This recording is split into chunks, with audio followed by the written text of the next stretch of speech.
Olá, está começando aqui mais um painel regional, você sempre conosco de segunda a sexta-feira, 1h30 da tarde, programa ao vivo ou programa inédito, nesta edição inédito, mas gravado, né? Não há a sua participação, a interação com a gente via telefone, como você está acostumado, mas pelas redes sociais, no nosso facebook.com/painel regional TV, você pode continuar enviando aí a sua mensagem, comentando aqui o programa, sugerindo pautas, a gente fica sempre satisfeito com a sua participação. Programa gravado nesta reta final de 2015, um ano difícil, complexo, crise política em todo o país, para todo lado, crise financeira de norte a sul, de leste a oeste, muitas dificuldades enfrentadas por todos nós. A gente vai discutir aqui algumas questões importantes, né, que incomodaram você aqui da cidade, você aqui da região metropolitana, neste ano que passou e, claro, tentar traçar aí alguma expectativa, né, para 2016, que, acima de tudo, é um ano de eleições municipais.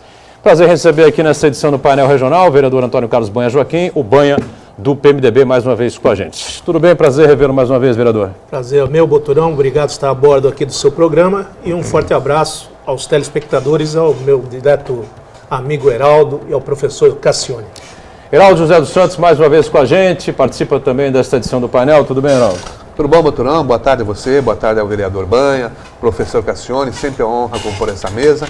E cumprimentar também a colega Daniela, além dos telespectadores que nos assistem. Perfeito. E com a gente também o articulista, advogado Vicente Cassione, essa participação aqui nesta reta final de 2015, né? Esperando que o 2016 não seja tão pesado assim. Prazer revê-lo, tudo bem, Cassione? Espero que não seja mesmo para todos nós. Um abraço, Boturão, Banha, Heraldo, Daniela e caríssimos telespectadores. E a Daniela Fiscarelli também conosco, né? Atenta aí a participação do telespectador pelas redes sociais, pelo telefone fica impossível, claro, e atenta, claro, sempre a nossa equipe de produção aqui do painel. Tudo bem, né, Dan? Tudo sim. Boa tarde, Boturão, doutor Heraldo, vereador Banha, doutor Cassione. Boa tarde a você de casa que está nos acompanhando. E como o Boturão disse, o programa é gravado, não temos sua participação ao vivo, mas envie as suas sugestões, opiniões através do Facebook Painel Regional TV. Perfeito. Bom, e esse ano de 2015, né, uma série de situações, uma série de problemas, crise para todo lado, né? Mas aqui pela região da Baixada Santista, especialmente para o Santista e para o Vicentino, a gente viveu um drama praticamente de janeiro até este finalzinho de ano, né? E já vem de longa data. O problema da segurança pública. Segurança pública, a gente vê assaltos, a gente vê assalto a banco, explosão de caixas eletrônicas, essa coisa toda. Mas um assunto que nos marca muito nessa área da segurança pública é o que tem acontecido aqui nas rodovias que servem a região. Especialmente a descida da serra pela via Anchieta e agora também pela própria rodovia dos imigrantes. Tivemos aí alguns casos, né, de carros que desaparecem do nada, fecham carros que estão circulando com famílias, né, e acabam assaltando esses veículos, causando prejuízo, causando prejuízos enormes, né, para as pessoas que acabam sendo vitimizadas. É uma situação que preocupa a todos, né, vereador? E já foi motivo de muita discussão, muito debate aqui no painel também, né? Está difícil de solucionar, né? Muito difícil. Os recursos que se dão à segurança pública na nossa região é aquém da nossa necessidade. Nós temos vários problemas, principalmente de criminalidade, crime contra o patrimônio, roubo de carga. Já estamos voltando à era dos sequestros. Já temos aí condições para falar sobre os caixas eletrônicos. Estamos falando também de quadrilhas organizadas instaladas.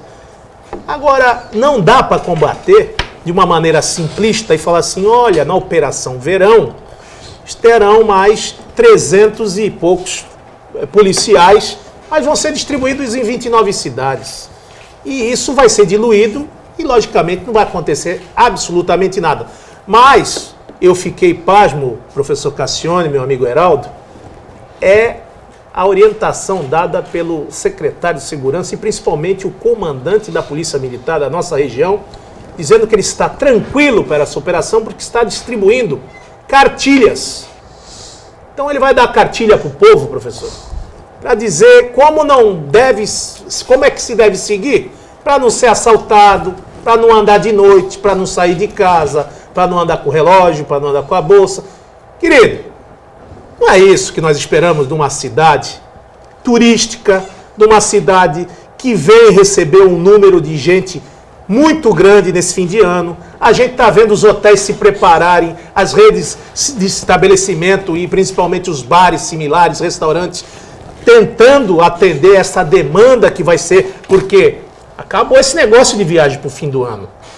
O dólar está muito alto, esse negócio de gastar, então vai ser aquele turismo curto, aquele turismo da praia, que vai visitar o sogro, que vai visitar a sogra, que vai estender a mesa de casa, que onde come o filho, a mulher e a patroa, vai comer também a empregada, e todos vão se abraçar e congraçar nessas festas de fim de ano, porque está difícil, estão vivendo tempos bicudos. Agora, o que a gente vê é esse desequilíbrio. Eu posso lhe dizer, não é do jeito que a gente gosta, a gente vê que as instituições estão desguarnecidas, não só de equipamento efetivo e principalmente políticas públicas, mas o que nos resta de alento, Cassione, são estes homens, mulheres, valorosos combatentes da Polícia Militar, da Polícia Civil, da Polícia Federal. Eu quero, em nome desse gentleman da Polícia Civil, que é o Gaetano Virgínio, uma pessoa totalmente preparada, competente, porque não vai fazer milagre, não vai erradicar o crime, não dá, porque o governo assim não o ajuda, mas tem sido um fidalgo, na acepção da palavra, ao receber as reclamações, ao elucidar crimes, ao desbaratar quadrilhas, mas a gente precisava ver aquela polícia, Cassione, que nós sonhávamos um dia, há 20, 30 anos atrás, que se espelhava, que pelo menos afastava, e só a sua força de presença representava um perigo iminente à bandidagem. O que a gente vê hoje na rodovia já recebe um cartão de visita, já vai ser assaltado. Na entrada da cidade, outro assalto. Vai à loja ou usa um telefone, um celular, morre. Então, o que a gente espera? Será que tudo isso está na cartilha? Vai ser entregue a cartilha da segurança. Não tem comida? Vá ao Bom Prato, é R$1. Não tem documento? Vá ao Poupa Tempo, que você tira o documento gratuitamente. Acho que não é por aí que se faz governo. Não é dessa forma que se trata a Baixada. E eu estou muito mais preocupado, além disso, como se dará e como vamos atender não só os familiares da região da Baixada, mas a todos que vão necessitar de serviço de saúde pública. Será que estaremos preparados, professor? Eu fico com o coração na mão. Pois é.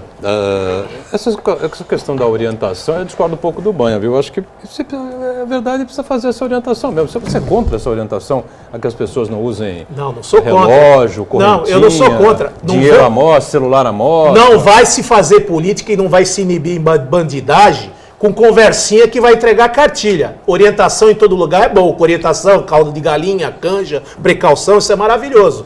Agora, eu quero ver policial na rua.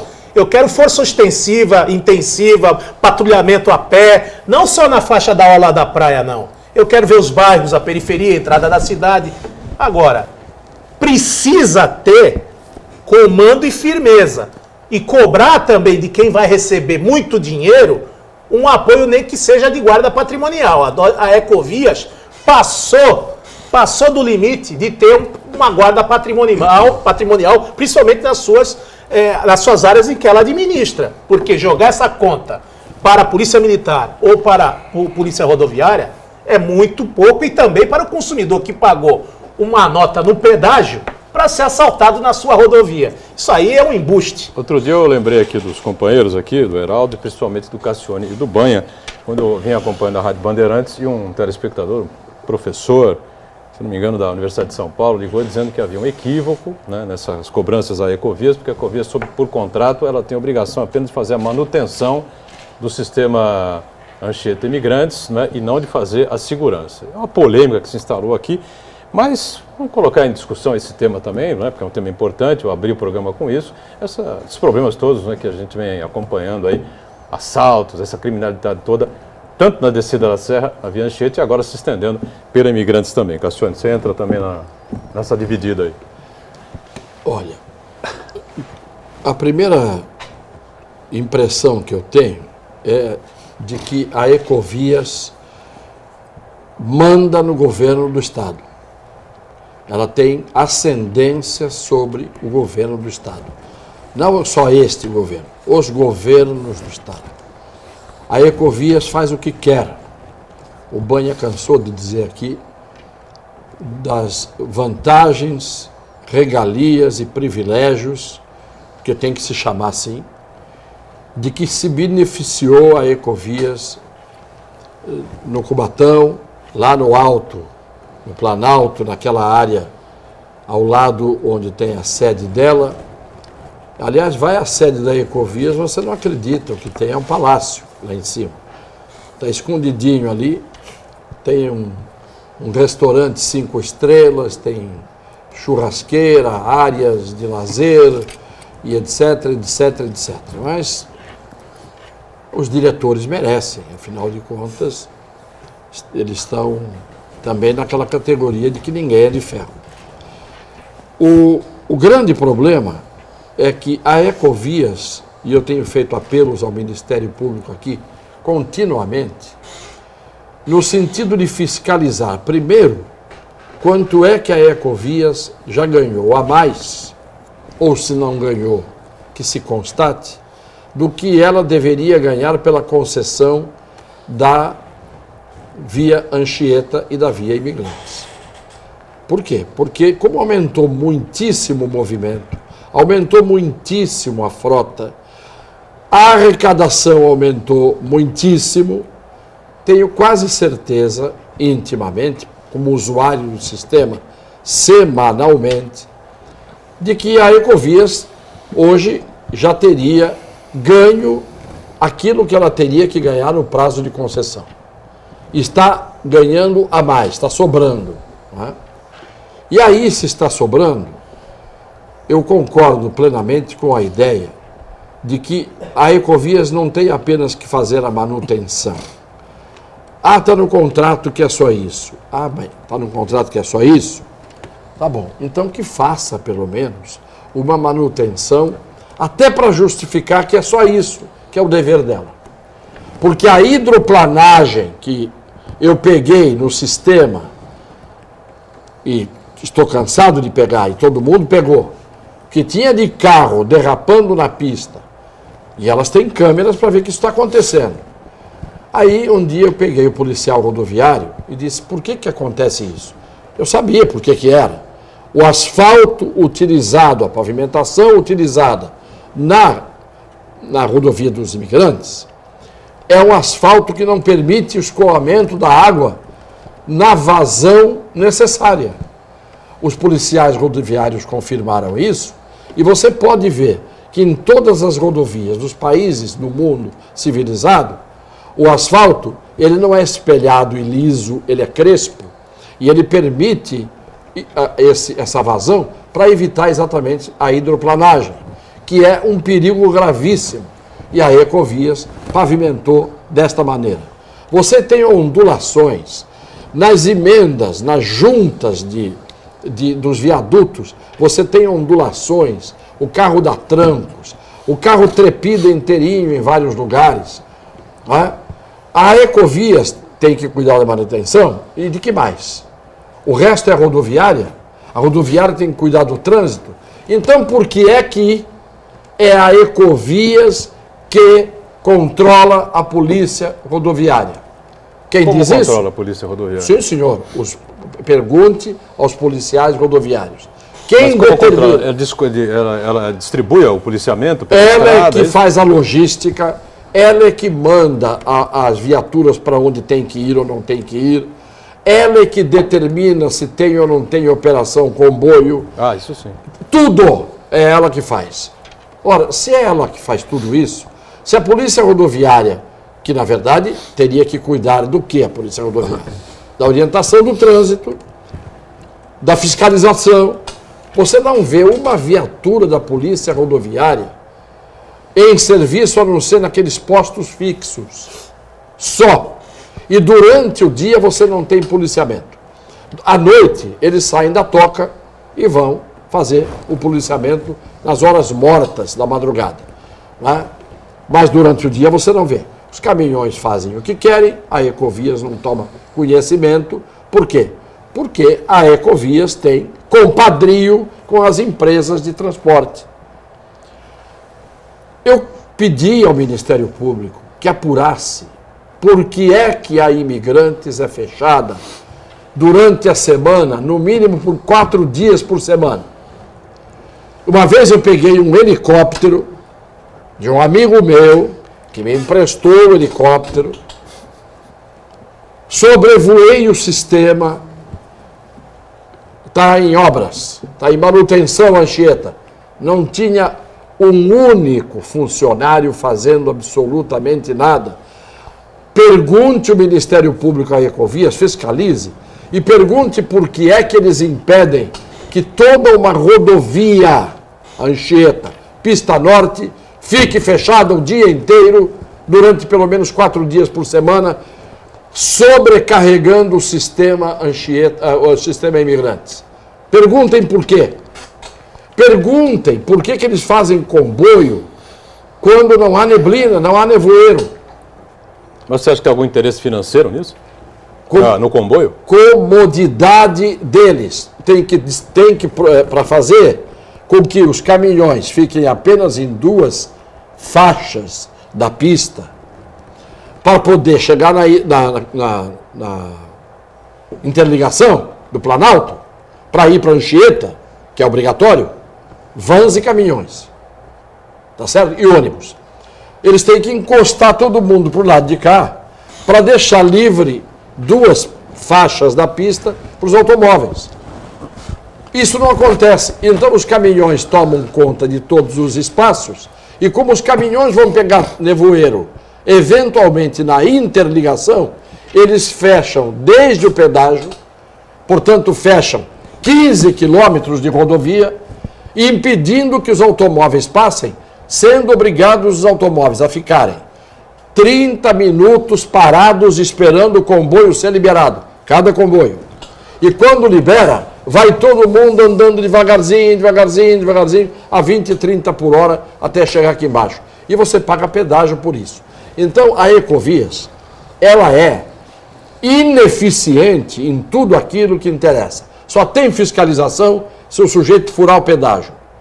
Quero deixar claro que na quarta-feira eu falei que eu furei o pedágio e levei a cancela. Por quê? Porque o meu sem parar, que estava lá, não funcionou. Porque o sensor da Ecovias estava com defeito. Eu não tenho obrigação de ficar parado esperando com uma cancela na minha frente. Se eu paguei o sem parar, que venha uma mocinha com a prancheta para verificar se está tudo certo. Eu não tenho essa obrigação.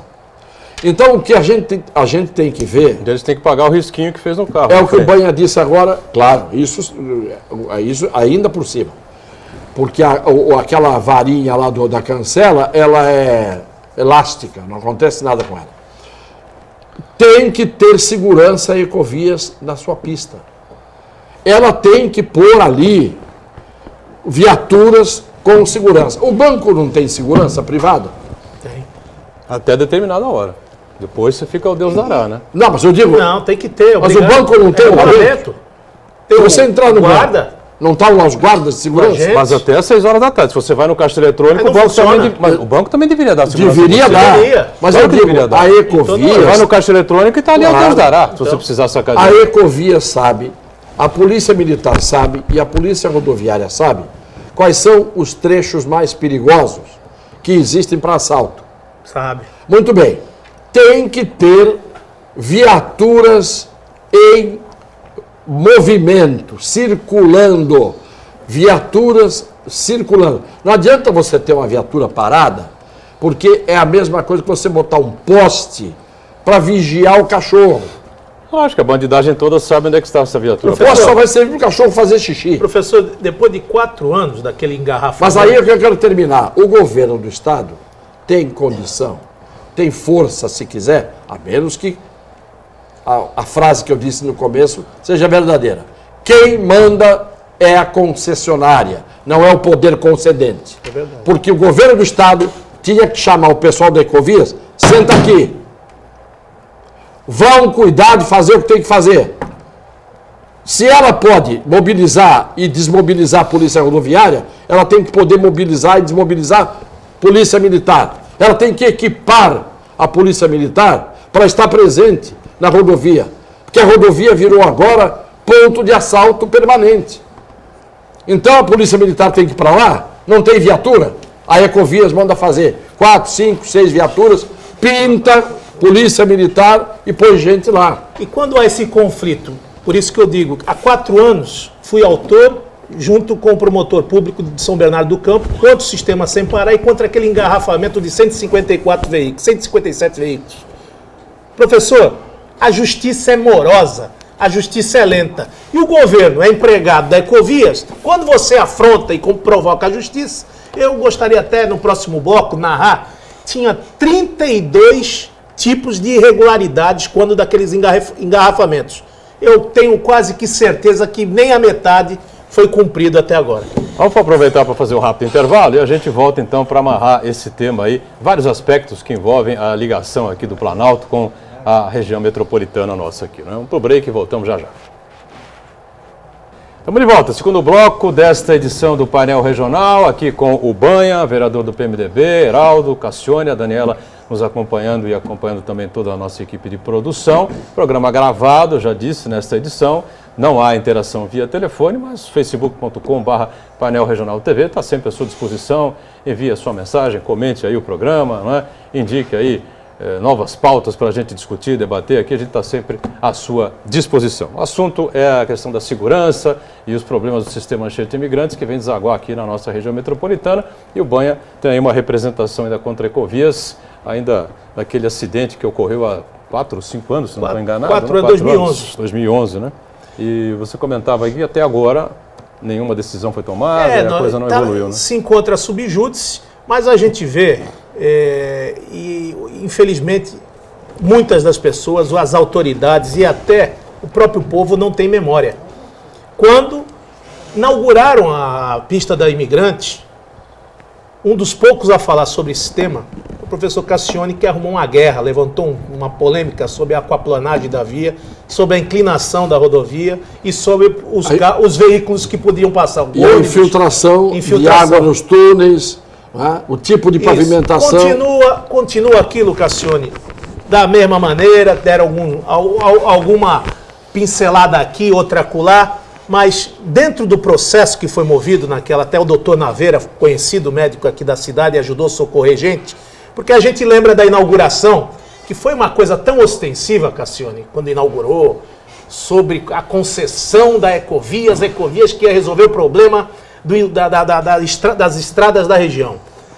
Era helicóptero, tinha ambulância UTI a cada 2 quilômetros, todos os telefones e sistemas de monitoramento funcionável, rede de meteorologia para saber se tinha tempo ruim, se neblina, se chuva, se tufão, a questão dos túneis com relação à geologia, porque muito que se cavou por baixo daquela terra, tinha que ter feito algum muro de arrimo, alguma coisa para que não acontecesse o que aconteceu em alguns lugares na chuva, que desbarrancou para frente do túnel e carros ficaram boiando. Os taludes. Os taludes.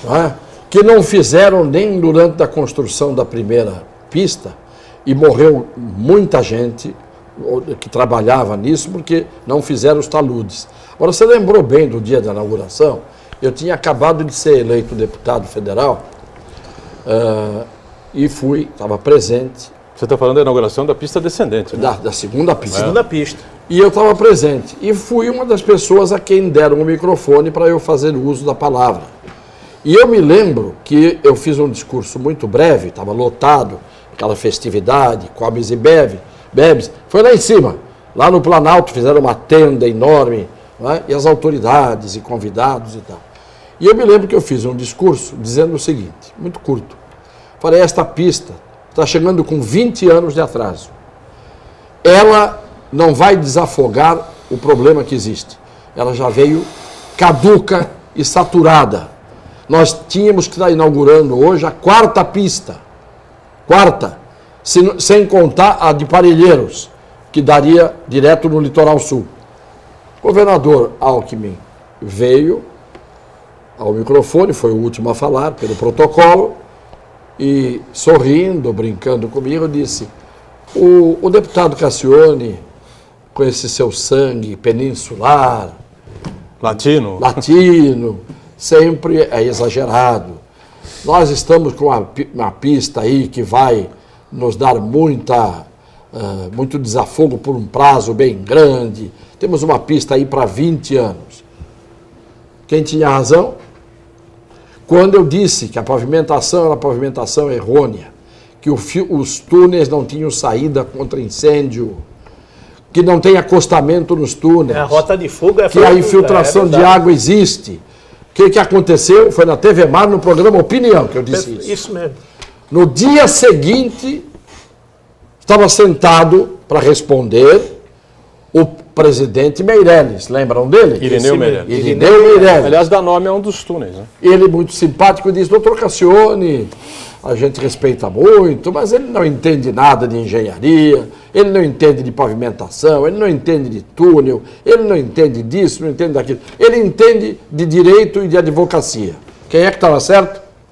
Não precisa entender de engenharia para você saber quando a casa vai cair, se você estiver dentro. Se você estiver fora, a casa não vai cair, e se cair também não tem problema. Onde você está dentro, está rachada essa parede. Está reando aqui o teto. Vamos dar um jeito nisso. Eles só veem o mal que fizeram antes quando acontece depois a tragédia, não é? O problema, aí eles vão dizer realmente. Tanto que depois foram tentar consertar a infiltração de água e fizeram borra-botas lá que não resolve nada. Não tem acostamento, túneis de 3 km de extensão sem saída corta-fogo, sem saída de emergência. Graças a Deus, a expressão é essa mesmo, literalmente, que ainda não aconteceu um grande incêndio dentro de um daqueles túneis. E eu não vou dizer mais nada, só isso. Graças a Deus que não aconteceu. Agora, Heraldo, acabou aí acontecendo a segunda pista, né? E dos últimos anos para cá, a gente está discutindo aqui com o Cassione, com o Banha, enfim, com a sua participação também, o número de assaltos e o crime pelas nossas rodovias, infelizmente, vem aumentando assustadoramente à luz do dia, de madrugada, à tarde, à noite, ao meio-dia, à meia-noite, tanto faz como tanto fez. Os caras param, assaltam e acabou. Antes era só, como eu disse na abertura, naquele trecho de descida da serra pela Anchieta. Agora parece que a coisa proliferou, e também pelas nossas rodovias aqui, Padre Manuel da Nóbrega, enfim. Exatamente, Boturão. Eram casos esporádicos que ocorriam ali naqueles pontos de congestionamento, se intensificou pelo sistema anti-imigrantes, pega hoje já a Padre Manuel da Nóbrega, a antiga Piaçaguara também.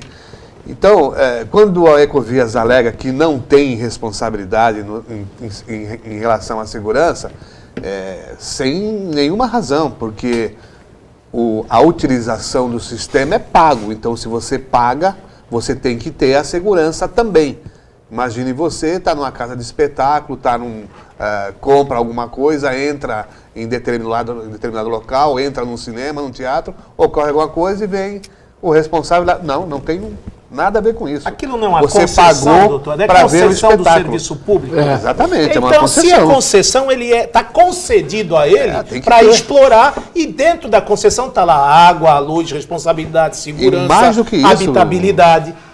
Todas as atribuições do concedente passam para o concessionário. Claro. O que é dever do Estado passa a ser dever dele. Exatamente. Acabou. É o que se chama de responsabilidade objetiva. Não tem como escapar disso. Não pode dizer, olha, eu não posso me responsabilizar por isso, porque eu tenho que cuidar só do asfalto e de pintar a faixa separando. E cortar aquela graminha que não acaba nunca, né? Aquela graminha. Bom, isso é... Aquilo eles fazem com eficiência. Eu queria só aproveitar e dizer uma coisa aqui, antes que eu esqueça. Quarta-feira, eu antecipei na minha visão que o ministro Fachin, do Supremo Tribunal Federal, ia declarar que o procedimento do voto secreto e da eleição com chapas, como Cunha determinou que se fizesse, estava correto. E o ministro Fachin deu o voto dele assim nesse procedeu. sentido, tá certo? E o que prova que a defesa, eu não estava fazendo a defesa do Cunha, eu estava fazendo a defesa da lei e do regimento que foram aplicados corretamente, naquele caso, pelo Cunha. Então a gente aproveita para dar um giro aqui, não é? nessa reta final de 2015, para falar um pouquinho de toda essa crise política, econômica, né, essa coisa fabulosa aí que toma conta do noticiário, vem tomando conta do noticiário há bastante tempo, praticamente foi o ano inteiro, uma metralhadora giratória de acusações, de atuações da Polícia Federal, né, da Operação Lava Jato e tantas outras, né, que foram resultantes e consequências da Lava Jato, gente, empresário preso, político preso, senador da República preso, deputado respondendo, o Congresso em xeque, o Palácio do Planalto tentando defender o processo de impeachment e essa coisa toda. E a gente aqui sofrendo com a crise econômica, Heraldo, vou começar por você aí, como por exemplo foi essa situação que envolve aí a Uzi Minas, que a partir do mês que vem, final do mês que vem provavelmente, pode iniciar realmente as demissões em massa e as reações em cadeia negativa, né? Vamos deixar bem claro isso, já acontecem, né? O caso da Uzi Minas é daquelas situações criminosas de abandono e de falta de interesse político das lideranças sindicais que perceberam que a situação estava evoluindo para um grande desastre e não levantaram uma voz sequer. Né? O problema da Uzi Minas não começou hoje, não começou quando o presidente falou, olha, eu vou encerrar as atividades e vou mandar 4.000 pessoas embora. Isso já vem há um bom tempo, políticos não deram atenção para isso, lideranças sindicais também não atentaram para o problema e hoje a gente está aí com essas 4.000 pessoas aí sem saber o que será do futuro.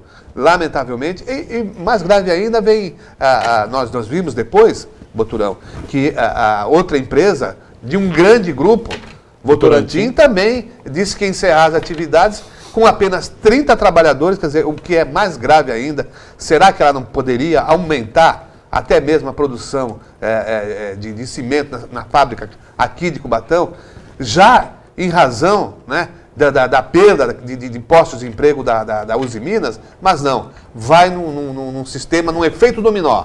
Parou aqui ele tem 4.000, aí eu tenho 30, vou mandar embora também, eu tenho mais 15, vou mandar embora. Quer dizer, é uma avalanche, né? Uma situação irresponsável, uma situação impensada e fica aí o governo federal nas suas pedaladas. O governo federal nas suas pedaladas, a presidente Dilma parece que não sabe o que faz, não sabe para que rumo tomar, não consegue emplacar esse ajuste fiscal. Há um ano, Banha, que se fala nisso, eu comentei várias vezes aqui no programa, a presidente foi reeleita em final de outubro, começo de novembro, o ministro da Fazenda, que seria o ministro da Fazenda, Joaquim Levy, foi para dentro do ministério, que era pilotado ainda pelo então ministro Mantega, e de lá para cá só se falava no ajuste fiscal. E até hoje ninguém aprovou ajuste fiscal nenhum e nós estamos aqui olhando, sei lá para onde. O tempo não para, já dizia o poeta. Cazuza dizia que a piscina estava cheia de rato. E as suas ideias não correspondem nos fatos e o tempo não para. E não parou, continua cheio de rato. Estou preocupado com as enchentes, Cassione, as obras que não chegaram. Você colocou com muita propriedade o sonho de duas pessoas que já falavam nisso, Coronel Erasmo Dias, Oswaldo Justo, Laudo Natel. Precisamos da rodovia Parelheiros e Itanhaém para desafogar a Baixada. Aquele tempo não se falava, não tinha tanto ambientalista, ecologista, não sei o que, mas tinha estudo, tinha impacto, tinha até o trajeto praticamente pronto. Curto. O que será que aconteceu ali, meu amigo? Eu acho que as forças ocultas da Ecovias estagnaram essa obra, porque ia acabar a mercancia dentro do pedágio. Então deu aquela paradinha, falou, olha, aborta esse problema, que nós temos mais uns anozinhos para explorar. As leis as complementares, as obras complementares que eles já ganharam no peito, porque era para ser feito, e hoje o Paulinho não era para estar pedindo pinico, nem dinheiro para o governo do BNDES, nem para o governo do Kassab, nem o Billy correndo atrás de dinheiro para túnel, nem da Praia Grande e o Mourão buscando dinheiro, nem Cubatão pedindo obra para caminhão. Isso estava inerente da construção da rodovia. Então você vê um prejuízo quando a coisa é mal planejada. Falta de planejamento. A mesma coisa acontece com o desemprego. Só falaram, e a falta da verdade, para quem comanda e quem é comandado, surge isso aí, Cassione. Todo mundo já sabia que o aço estava capenga há 30 anos atrás. Quando se deu aquela estocada para 12 milhões de metros quadrados, ninguém ficou pobre. Na Cosipa, 12 milhões de metros quadrados, com aqueles berços de atracação. E quando eu disse aqui, falaram que eu estou pegando a doença do Cassione. Que eu também estou envelhecendo, sou moço velho, estou apocalíptico, que vai cair. Não, nós estamos vendo, nós trabalhamos naquele segmento. Vai ser uma concorrência, só falaram meia verdade. Se colocar um modal de capacitação de transporte marítimo na Cosipa, vai acabar com o serviço público de Santos. Vai criar um outro problema. E aí você vai ter plano de saúde, não tem mais, porque não tem emprego. Vai estourar as cadeias de atendimento à saúde, que já não estão comportando mais. O comprometimento, que é hoje uma das gritas das pesquisas, é com relação não só à saúde, segurança e educação, mas à falta de postos de trabalho. Então, se o cara não ganha, não contém, aí vai haver um calote quase que total, porque o cidadão tem que levar o dinheiro para casa. Ele não vai pagar imposto, os cofres vão ficar combalidos. Mas a continuidade do serviço ela tem que ser sempre, tem que ser total, essencial. Aí você não tem soro, não tem remédio, não opera, não faz cirurgia e fica essa demanda. Vamos voltar a viver há 30 anos atrás, como o Vale do Ribeira. Vamos ser, em vez de crescermos, expandirmos, pelo contrário, vamos estagnar e vamos ficar esperando o beneplácito. Por isso que eu digo, às vezes você fala, você é político municipalista? Tem que ser político municipalista, porque as coisas acontecem na região e torço, independente da bandeira, que eu já não acredito mais, nessas letras, nessas falanges partidárias que se encontram instaladas no Brasil. Espero que um dia tenhamos um governador do estado que seja da região. Já tivemos uma oportunidade com o Mário Covas, mas o trem passou e nós não soubemos aproveitar. Quem sabe nós vamos ter um governador da região, seja o Paulo, seja o Márcio França, seja o Mourão, que traga a situação de dias melhores, porque a esperança está acabando. Vamos para um rápido intervalo. Na volta, o Cassione também avalia toda essa crise política, econômica que nós vivemos em 2015. Vamos fazer um pouquinho de expectativa para 2016 também, né? Voltamos já já. Vamos de volta, terceiro e último bloco desta edição do Painel Regional, programa gravado, reta final de 2015. A gente fazendo aqui um balanço, né, dos problemas, das dificuldades. Se formos fazer um balanço de verdade, temos que ficar aqui, acho que uns 100 programas, né, para debater e aprofundar todas essas coisas que aconteceram na política e na economia. E não vai, e não vai fechar a conta. Vamos fechar a conta, aqui não fecha a conta, né? Banha conosco, Heraldo, a Daniela acompanhando a nossa produção e o Cassione agora também, para nos ajudar a avaliar essa questão política, essa crise política toda, que acaba, na opinião de muitos, gerando toda essa crise econômico-financeira que nós estamos vivendo aí, né, Cassione? Boturão, tem duas maneiras na vida de você caminhar para frente, olhando para o chamado futuro, que é alguma coisa que só existe no plano meramente ideal e virtual. Futuro não existe, né? Você nunca chega nele. A cada momento você está vivendo o presente. Futuro é alguma coisa que você projeta de forma virtual. Mas a gente acaba andando achando que está indo na direção do futuro. O que tem de concreto é o que você viveu, é o passado. E o que você está vivendo nesse instante. Eu fiz isso aqui e isso já é passado. Mas tem duas coisas que empurram a gente. Uma é a esperança e o idealismo. A outra é a teimosia e é um instinto que você não sabe explicar bem qual é. A esperança e o idealismo, no dia 22 de novembro de 1963, morreram minha esperança e meu idealismo, e eu diria até os meus ideais, foram sepultados logo em seguida. Morreram no dia 22 de novembro de 1963 e foram sepultados com John Fitzgerald Kennedy. Ele era o paradigma da minha geração. Ele era o ícone de uma expectativa de mudança, de que o mundo poderia mudar. E ele não estava sozinho ali.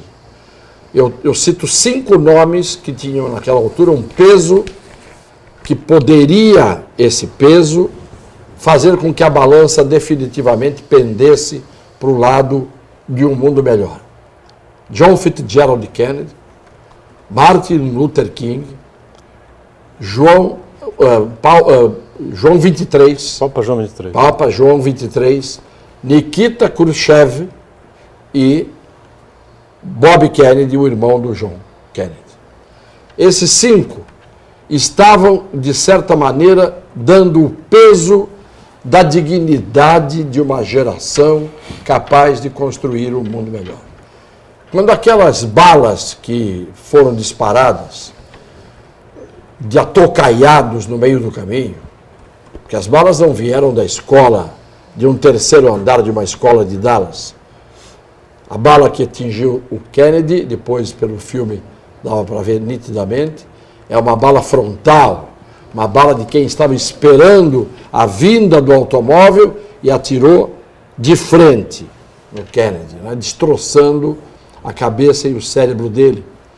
Naquele momento, eu me lembro, eu estava na Avenida Paulista, em São Paulo, na Avenida Paulista, na Brigadeiro, quase na Paulista, onde tem uma igreja, ia casar um amigo meu de infância. Estava eu, meu irmão, um amigo meu, Afonso, de infância também, meu pai. Eu me lembro da notícia vindo por 5h30 da tarde e todo mundo chorando na rua. Naquele momento, morreu comigo a minha esperança e o meu idealismo e os meus ideais em relação a acreditar que os homens possam construir um mundo melhor. O máximo que alguns conseguem, mártires, heróis, abnegados, criaturas diferenciadas, talvez enviados pela divindade, o máximo que eles conseguem é dar uma equilibradinha, de vez em quando.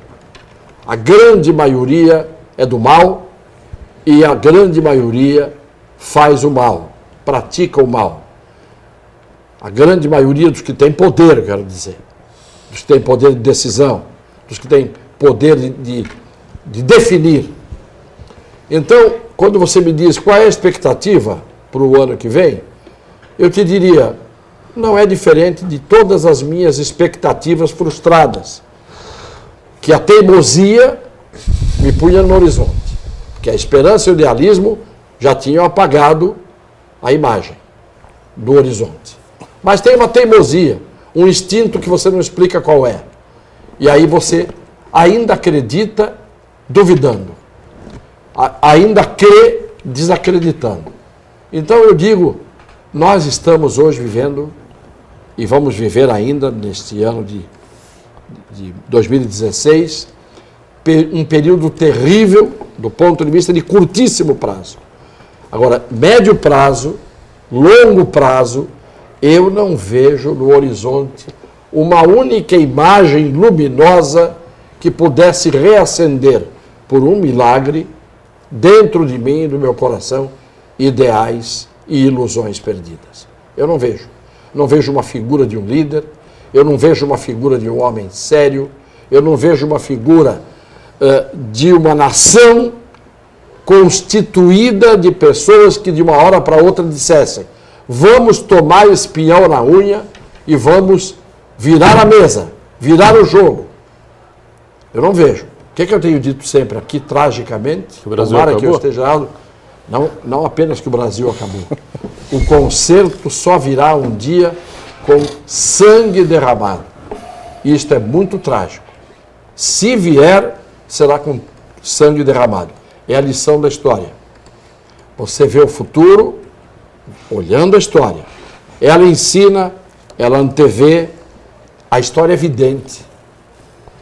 A história é vidente. Quer saber o que vai acontecer amanhã? Vê o que aconteceu ontem. Professor, nós somos prisioneiros da esperança. E a resiliência, a resignação, a compaixão, a fé, a misericórdia. Já não os tenho. Eu tenho certeza que no fundo do seu coração há um instinto indefinido que me empurra para frente e que me faz estar aqui ainda insistindo. O senhor ainda é Mas resiliente. não é o ideal. O que toma conta do senhor hoje? É resiliência ou é esperança? É o pessimismo. Não. É o que toma conta de mim hoje é o pessimismo.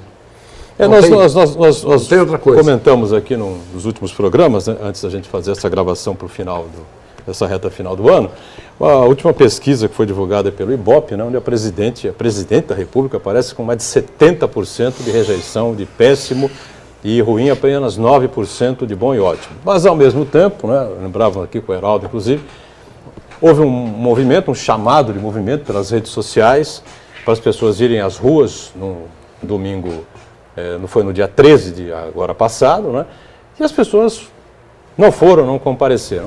E eu acompanhei o noticiário da mídia, enfim, e não sei se foi na Globo News ou na Band News, alguém disse lá que talvez o chamamento fosse para novas eleições em 2016, as ruas se enchessem, justamente porque as pessoas não estão enxergando exatamente isso, né? Você tira a atual presidente, que aparentemente, pelo menos o que nós temos... Sucumbiu, né? Sucumbiu, não tem mais condições de governabilidade. Assume o vice-presidente Michel Temer, que aparentemente também a gente parece que as pessoas não têm por ele a simpatia, o reconhecimento de um sujeito que podia sentar na cadeira e levar o país a bom termo. Você está falando uma coisa tão perfeita. Na consequência, Eduardo Cunha, né, que envolvido em todos esses escândalos, perfeito. E o presidente do Senado. O povo não acredita mais em ninguém, Renan como Calheiros, disse o Cassione. Não acredita em nada. O quadro não tem que aí, liderança. Sabe qual é a quadro que aí analogia? está- Sabe qual é a analogia? Imagine que você, torcedor do Corinthians, tivesse um jogo domingo, Corinthians contra Catanduva, e o Corinthians estivesse escalado com João Pedro, Afonso, Ambrósio e Etelvino, Joãozinho, Zequinha e Curió. E a linha de ataque fica por conta da imaginação de quem quiser.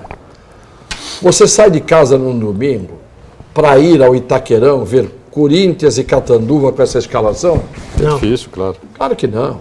A motivação você tem quando alguma coisa dentro de você te diz, vale a pena.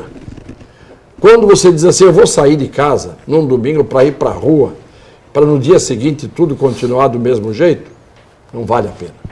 Então, quando os franceses lá foram na Bastilha para derrubar a Bastilha, para derrubar o rei, e quebraram tudo e fizeram a Revolução Francesa, aquilo não foi feito num dia. Não foi um apelo pelas redes sociais. Pessoal, vai para lá.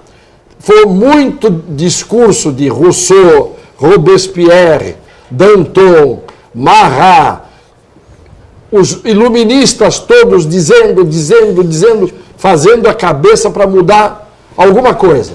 E num determinado momento a coisa ficou madura a partir de uma provocação. Quando os soberanos da corte, vendo o povo lá fora gritando, dizem assim, o que é que o povo quer?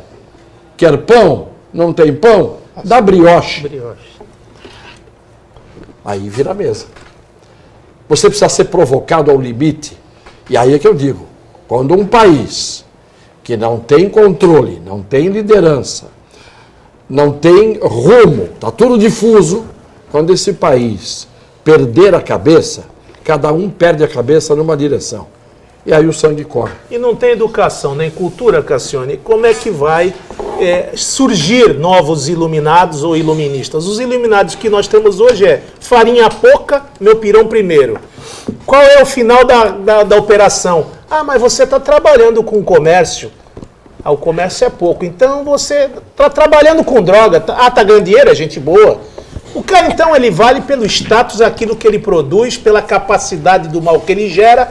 E a gente tem visto isso, uma verdadeira pandemia dentro do país. Então, Cassione, você, quando a gente fala que houve o choque, mas houve o choque com regra e com ideias e com filosofias e com pessoas que estudaram. Mas hoje é nítido a malandragem. Qual é a malandragem? Como diz o filósofo hoje popular, a lei de Muricy. Cada um trata de si. E quando fica nessa cadeia de levar vantagem, lei do Gerson, e não se multiplica, e não dissemina, e não faz uma corrente de união com amor, com respeito, com humildade, o progresso mútuo jamais vai se fazer presente numa nação que está toda corroída pelo interesse do quê? O interesse escuso.